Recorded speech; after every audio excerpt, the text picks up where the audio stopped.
First, press anywhere on the workscreen to access the toolbar. Next, press here to expand the toolbar.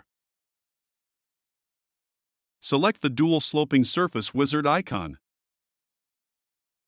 We can create the sloping surface from the bucket's left, center, or right tip. If desired, we can change the name of the surface and the edge length of the surface here.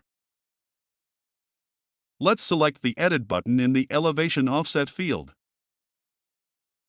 Here, I will enter an elevation offset of -1 meter. Then, hit Apply.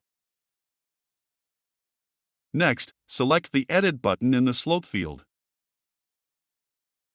Here, we define the main fall slope and the cross slope of our surface. Be aware of the effects of a positive value and a negative value on the slope direction. I will enter -10% for the length slope and -5% for the cross slope, then hit Apply.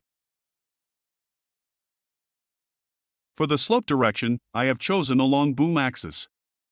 This means the boom must be oriented in the direction I want the length slope value applied. By default, the surface is set to be used for guidance upon creation. When satisfied, hit Save. And that's it. We now have a surface being used for guidance that is sloping 5% from left to right and is sloping 10% down towards the machine